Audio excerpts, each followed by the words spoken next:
Hi Aries, this is your horoscope for November 2017. Thanks for joining me. It's really nice to be with you today. Now, for the whole of November, Mars, which is your chart ruler and the archetypal male principle, that sits in the 7th house in the sign of Libra. Now, where it's usually at is in Aries. That's where it feels most comfortable, in your first house of self. So you can see that it's exactly opposite where you find it comfortable. So for November, you're going to notice that making decisions is going to take you a little bit longer. And that's mainly because you're much more compromising and you're much more willing to see the other person's point of view instead of just thinking of, how am I going to do this? How am I going to overcome these obstacles myself? How am I going to progress and how am I going to move forward?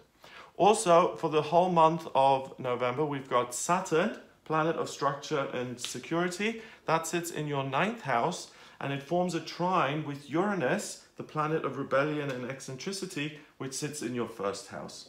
So these two kind of harmonize each other. Saturn in Sagittarius at the moment is somewhat conflicted because it's all about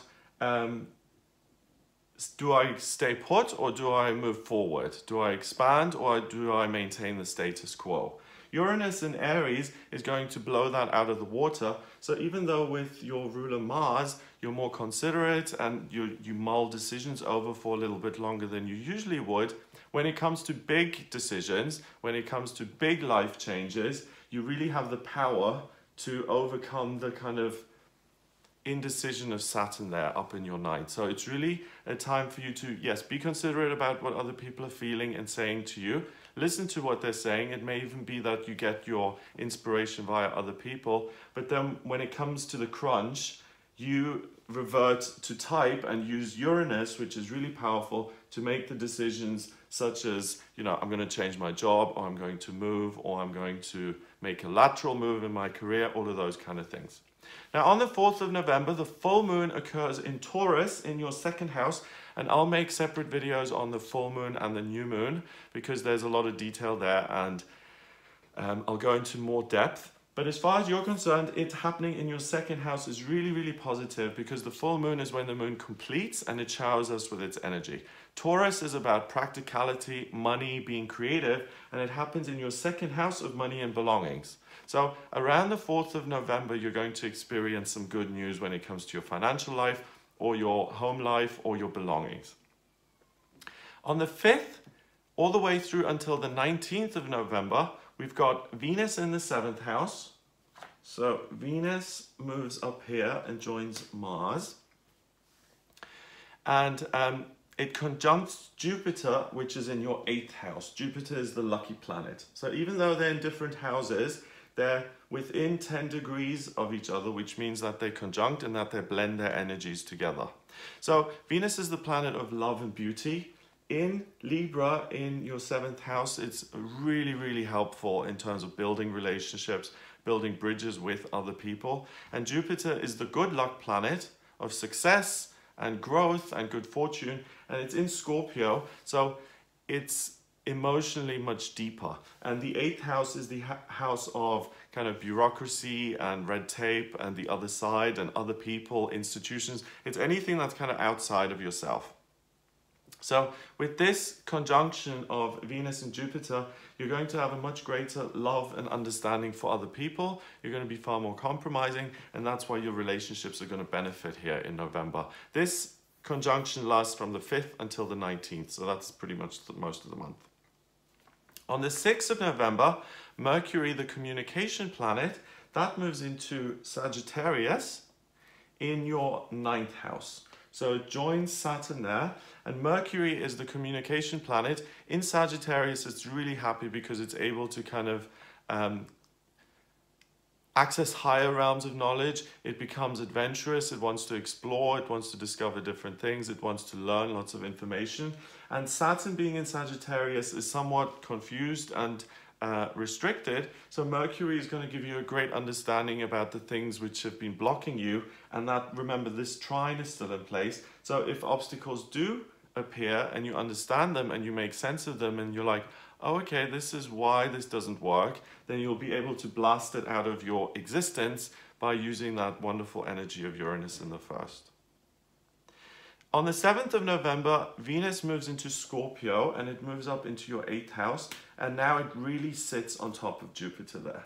Okay, so these two really blend their energy. So with this conjunction now, both being in the same sign, because Venus was in Libra before, in the 7th, it's now in Scorpio along with Jupiter.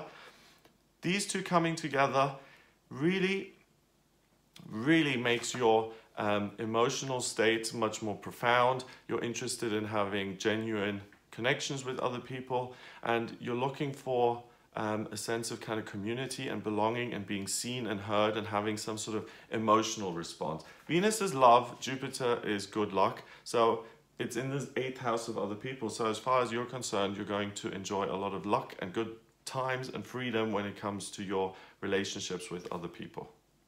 From the 10th to the 27th of November, Mars in your 7th house begins to square Pluto in the 10th house. So these two form a relationship with each other now. Pluto is up there in the 10th, and a square is when there's friction between two planets. Okay, so Mars is compromised, saying I have to kind of consider what other people are doing. But Pluto is in Capricorn in your 10th house of career, and Pluto is the planet of transformation and change. So by being compromising and by listening to other people and by having great relationships, you'll get some insight into what you can do career-wise to transform that and to make it better for yourself. So that is really positive. Make sure you listen to other people this month. And it's actually quite good that you're not that headstrong and doing everything yourself, because you get a lot of good energy from other people around you in November. On the 18th, we've got the new moon in Scorpio that happens in the 8th house. So the moon moves all the way along here now, joins the sun, sits there and recharges itself. So I'm going to do a separate video on that as well to just give you more detail. But it's a new moon in Scorpio, so we're really entering a season, a time where it's all about the emotions. You may have noticed that you have had some difficult exchanges with people already, and that emotions have come to the surface. During that new moon, that energy is going to be heightened even more and very, very strong. Now, from the 18th of November through until the 12th of December, Mercury moves on. It moves into, well, no, it stays in Sagittarius in your 9th house, and it conjuncts Saturn in Sagittarius. Okay, so the two of them move even closer together and they start to blend their energies together. So it's understanding what you haven't understood before. It's clarity about how you want to progress and move forward in your life. And it's at the end of the month, well, from the 18th of November onwards into the middle of December, that you really understand things which have eluded you up until this point. And you'll be able to see them and say, oh, okay, that's why that's not working. I'll move ahead with it and move forward. So that's what I get for you here in November. It looks like a very positive month. You can see that there's a lot of activity in this part of the chart, which has to do with relationships and institutions and other people. So that's what you're going to be dealing with, a lot of you in connection to others, but remember that communication with others is going to enrich you this month. So that's what I get for you. If you'd like a private reading with me, then please get in touch via my website. It's gregoryscott.com. I draw up your birth chart by using your place of birth, date of birth, and time of birth, and I can analyze that to see what your life purpose is, what your vocational aptitudes are, your strengths and weaknesses, and I can also draw up your progress chart and your transits along with the tarot to look at what's coming up in future in all areas of your life. So your love life, your career, finances, family, spiritual progress, all of that stuff. So if you're interested, then please get in touch with me via the website for a private reading. Please remember to subscribe to this YouTube channel. It's free of charge, and I'll speak to you next month.